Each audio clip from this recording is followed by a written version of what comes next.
Hello friends, welcome you all to Polity Simplified series of Gnandeep Academy.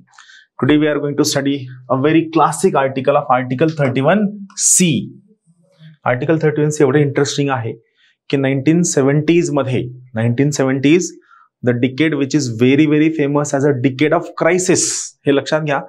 UPSC civil services MPSC preparation करणाऱ्या प्रत्येकाने लक्षात घ्या. That decade of 70s is always famous as a decade of crisis. Decade of crisis. तर या decade of crisis मध्ये legislature and executive combine यांचं judiciary सोबत जे भांडण चाललं होतं ना, त्याचं हे सगळ्यात क्लासिक एक्झाम्पल आहे. आणि सगळ्यात महत्वाची गोष्ट, हे सगळ्यात बेस्ट एक्झाम्पल हे आहे की आपलं एवढं ब्युटिफुली क्राफ्टेड इंडियन कॉन्स्टिट्यूशन आहे की या ब्युटिफुली क्राफ्टेड इंडियन कॉन्स्टिट्यूशनमुळे कोणत्याही पद्धतीने कोणताही व्यक्ती हा डिक्टेटर होऊ शकत नाही किंवा कोणत्याही पद्धतीने त्या पर्टिक्युलर ठिकाणी तो कॉन्स्टिट्यूशनल प्रोव्हिजन्सला स्वतःच्या पद्धतीने मॅनिप्युलेट करून लोकांची लाईफ आणि लिबर्टी कॉम्प्रोमाइज करू शकत नाही. एवढं इंटरेस्टिंग आर्टिकल आहे. Article 31C, saving of laws giving effect to certain directive principles of state policy. मी तुम्हाला काय करतो, याची थीम सांगतो की नेमकी थीम काय. सी, लक्षात देऊ नये का. आर्टिकल 31C बेसिकली कशाबद्दल आहे. It is about conflict between article 39B, article 39C against article 14 and article 19. Article 39B, article 39C, it is part of DPSP. 39B आणि 39C कशाबद्दल आहे. It is part of DPSP. Article 14 and 19 are fundamental right and we know DPSP are collectivist. आपण अभ्यास केलेला आहे, बरोबर आहे. आणि fundamental rights are individualistic. This we have seen. Also we have scene one very important thing. ती काय आहे तर 39B आणि C हे कशाबद्दल आहेत. They are about distributive and redistributive justice. Distributive and redistributive justice बद्दल आहेत. करेक्ट आहे. डिस्ट्रीब्युटिव्ह आणि रिडिस्ट्रीब्युटिव्ह जस्टिस बद्दल आहेत. वेर ॲज आर्टिकल 14 आणि 19 कशाबद्दल आहेत. फंडामेंटल राईटच्या प्रोटेक्शन बद्दल आहेत. इक्वॅलिटी बिफोर लॉ बद्दल आहे. आता काय झालं माहितीये का, इंदिरा गांधींनी काही महत्वाचे लॉज केले आणि या लॉजला पुन्हा ज्युडिशरीमध्ये जाऊन केव्हा 1978च्या अगोदर, 1978ला जेव्हा फंडामेंटल राईट रिपील करण्यात आला, राईट टू प्रॉपर्टी हा रिपील करण्यात आला, त्याच्या अगोदरचा किस्सा आहे हा. आणि खूपदा काय झालं की इंदिरा गांधी यांनी केलेल्या लॉजला खूप मोठ्या प्रमाणात ज्युडिशरीने रद्द केलं. तर अशा वेळेस what Indira Gandhi did, she brought an amendment act and she added article 31C to Indian constitution. आता आर्टिकल 31C मध्ये त्यांनी काय सांगितलं, लक्ष देऊ नये का. आर्टिकल 31C मध्ये सांगितलं, समजा पार्लमेंटने आर्टिकल 39B आणि C च्या इम्प्लिमेंटेशन साठी एखादा लॉ केला आणि या लॉ मुळे आर्टिकल 14 आणि 19 व्हायलेट होत असेल, विच आर फंडामेंटल राईट, तरी सुद्धा या लॉला जास्त महत्व असेल as compared to fundamental right given by article 14 and 19. हे फक्त या लॉच्याच केसमध्ये असेल, इतर केसमध्ये नसेल. सुप्रीम कोर्ट मला बिलकुल नाही चालत, असं बिलकुल चालत नाही. Fundamental rights are transcendental, they are pious, they cannot be abridged, they cannot be taken away. मग इंदिरा गांधी चिडल्या. त्यांनी काय सांगितलं, समजा पार्लमेंटने all or any DPSP, all or any DPSP यांच्या इम्प्लिमेंटेशनसाठी एखादा कायदा केला आणि यामुळे आर्टिकल 14 आणि 19 व्हायलेट होत असेल, तरी सुद्धा या कायद्यांना जास्त महत्व असेल as compared to fundamental right. Supreme court said no. 39B आणि C साठीच फक्त हे प्रोव्हिजन लागू असेल. आणि यामध्ये पण तुम्ही असं बिलकुल म्हणायचं नाही की तुम्ही ज्युडिशियल रिव्ह्यू घ्यायचा नाही. आम्ही 100% येणार, ज्युडिशियल रिव्ह्यू चेक करणार.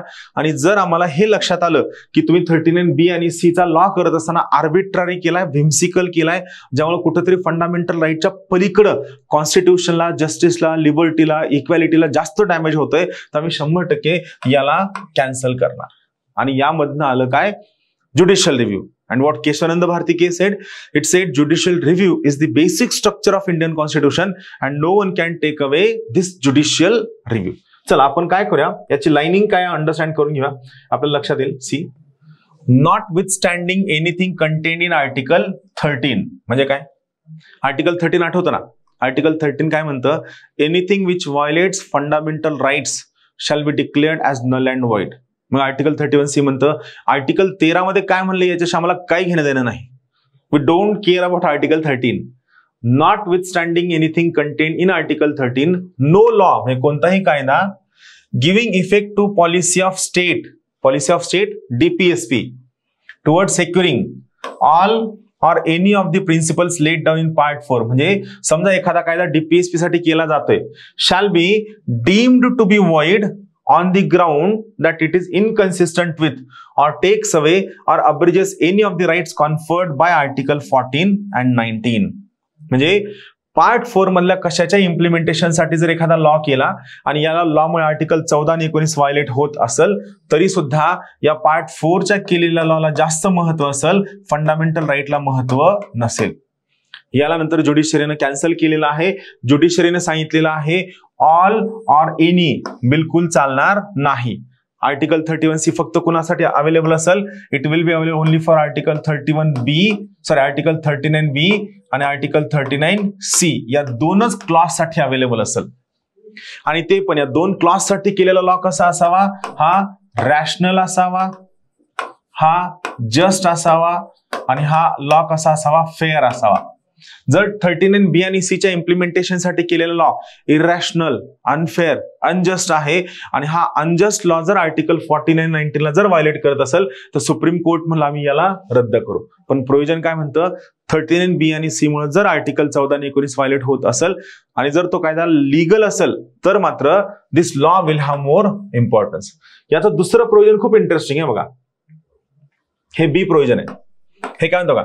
अँड नो लॉ कोणताही कायदा declaration that it is for giving effect to such policy shall be called in question in any court on the ground that it does not give effect to such policy.